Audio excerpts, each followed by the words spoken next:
Je parle aux Sénégalais. Démb saisir naa moi-même le président de l'Assemblée nationale pour transmettre le projet de loi. C'est le premier projet de loi que je porte moi-même et je l'assume.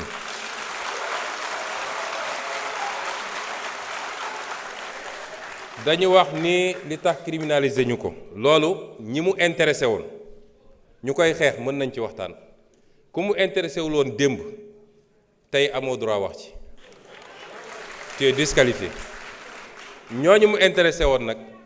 ñoom ñëpp ba ñu dajee c'est le lieu mu féliciter ànd sàmm jikko yi ak ñeneen ñu yëngatu ci lii ñoom ñëpp ba ñu dajee ñoo dëppoo ni mën nañu am lu ñu bëgg en restant le truc au niveau de délit mën nañu am lu ñu bëgg wala lu ko gën sax moo tax projet bi ànd sàmm jikko yi déposé dañ ko bàyyi ci délit projet bi ma def te sukkandiku ci loolu ak leen luñ ci yokk dañ ko bàyyi ci délit lañ ca bëgg nag dinañ ko am ba mat sëkk ñi ciy wax ci opposition ma wax leen lu leen ci tax a jóg bu ñu jógee dañuy dem seeti seen leurs maîtres occidentaux ne leen waxoon nañ leen ñi ñu bon lañu gis ngeen kii nañu ñi ngi réprimer les homosexuels ñun li ñu bañoon def ñoom ñu ngi koy def dañ koy politiquer foofu ci occidentaux yi ak ci lobby yi loolu la ñuy def gëmuñu sax li jëm ci loolu su dee temps bi dina ko permettre ma faram-fàccee la nekk ci loi bi article 319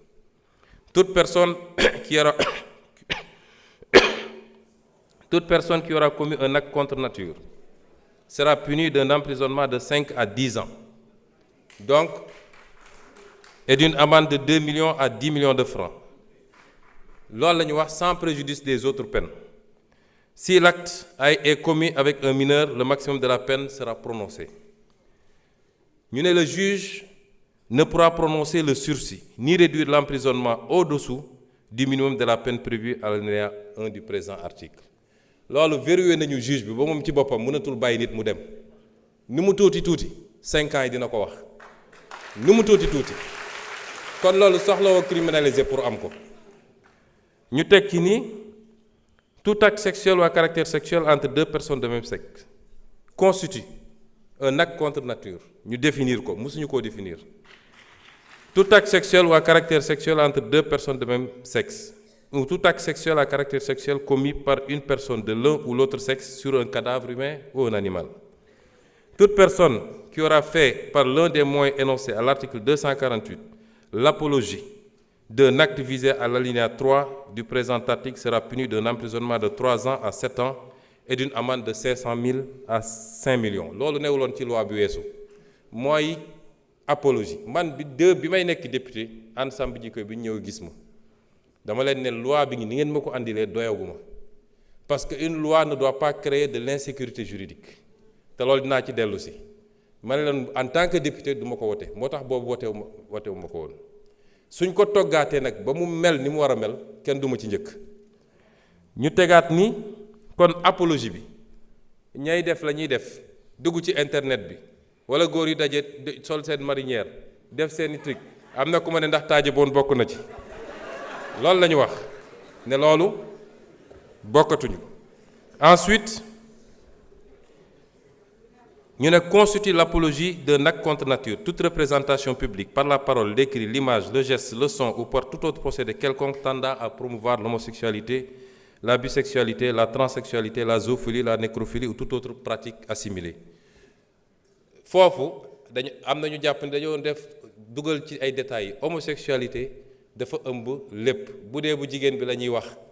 lesbianisme bu dee bu góor ñu ne gay wala xam lan donc su ñu nee homosexualité yóbbu na loolu yépp ñu ne toute personne qui aura financé ou appuyé le financement mosu cee bokk parce que xam nañ ni li gën a aggraver affaire bi mooy xaalis bu bëri bi ci gars yi di distribuer ci la ñuy appatee xale yu bëri ba ñooñu mujj nekk nag ay habitués li ñu wax ci feebar bi beneen affaire la et yeneen loi ñoo ko criminaliser yeneen loi ñoo ko pénaliser kuy transmettre feebar volontairement am na yeneen loi yu ko pénaliser loolu du rek diggante ñi ñuy tuddee borom ñaari tur yi waaye diggante hétérosexuel sax nit mun na dem di transmettre volontairement moo xam góor la moo tax jigéen la moo tax il faut ñu détacher ko ñu ne donc Toute personne qui aura financé ou appuyé par quelque moyen que ce soit une personne, un groupe ou une activité en vue de promouvoir ou de magnifier l'homosexualité, la bisexualité, la transsexualité, la zoophilie, la nécrophilie ou toute autre pratique assimilée sera punie des peines prévues à l'alinéa 5 du présent article. Toutefois, n'entrent pas dans le champ d'application du présent article les actes accomplis par les structures et organisations de santé dûment agréées dans le cadre des politiques de santé. loolu tam dafa am ñoo xam ne seen liggéey ci loolu la màcc ñooñu mënuñ leen boole ci loi bi may profité nag di wax ak nit ñi li xew ci réew mi rafetul nekk di génne ay bulletins de santé jàmbur le statut sérologique des gens ñooñu léeg-léeg dañoo am njaboot seeni doom ñemeetuñu dem école